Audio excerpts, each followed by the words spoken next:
दिल्लीतील विद्यार्थ्यांच्या आंदोलनादरम्यान झालेल्या लाठीचार्जचा, तसेच लोकसभेतील विरोधी पक्षनेते राहुल गांधी, काँग्रेस खासदार प्रियंका गांधी, समाजवादी पक्षाचे अध्यक्ष अखिलेश यादव आणि इतर विरोधी पक्षांच्या खासदारांना ताब्यात घेतल्याच्या निषेधार्थ वाशिम शहरात काँग्रेसच्या वतीनं रास्ता रोको आंदोलन करण्यात आले। शहरातील पाटणी चौकात झालेल्या या आंदोलनात काँग्रेसचे पदाधिकारी आणि कार्यकर्ते मोठ्या संख्येनं सहभागी झाले होते। यावेळी केंद्र सरकार विरोधात घोषणाबाजी करण्यात आली, तसेच दिल्लीतील विद्यार्थ्यांच्या आंदोलनाला पाठिंबा व्यक्त करण्यात आला। लोकशाहीमध्ये शांततेच्या मार्गाने आंदोलन करणं हा प्रत्येक नागरिकाचा घटनात्मक अधिकार असून विद्यार्थ्यांच्या न्याय्य मागण्यांवर सकारात्मक तोडगा काढावा अशी मागणी आंदोलकांनी केली। दिल्लीतील घटनेच्या निषेधार्थ हे आंदोलन करण्यात आल्याचं काँग्रेसच्या पदाधिकाऱ्यांनी सांगितले।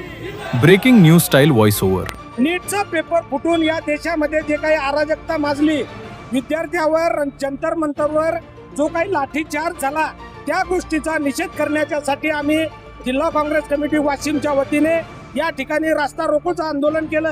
काल आमच्या देशाचे नेते राहुलजी गांधी यांना ज्या पद्धतीने त्यांनी वागणूक दिली, त्याच्यामध्ये विरोधी पक्षनेता जर आंदोलन करू शकत नसेल, उपोषण करू शकत नसेल, ते जर दडपून टाकण्याचा भाग जर हे सरकार हातात घेत असेल आणि त्याच्या उलट बीजेपीचे आम्ही काही स्टेटमेंट पाहून राहिलो की काँग्रेसच्या कार्यकर्त्याच्या घराच्या समोर, काँग्रेसच्या कार्यालयाच्या समोर निदर्शनं करायची, म्हणजे उलट्या चोरांच्या बोंबा मारण्याचं काम या ठिकाणी झालं।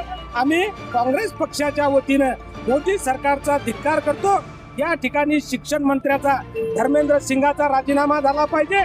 अमित शहा यांच्याकडे जे गृह खातं आहे, हे गृह खातं अतिशय म्हणजे अकार्यक्षम आहे, त्याच्यामध्ये मोदीचा सुद्धा राजीनामा झाला पाहिजे अशी आमची या वाशिम जिल्ह्याच्या काँग्रेसच्या वतीनं, आमच्या शेतकऱ्याच्या वतीनं, विद्यार्थ्यांच्या वतीनं, आमची सगळ्या जिल्हावासियांच्या वतीनं मागणी आहे।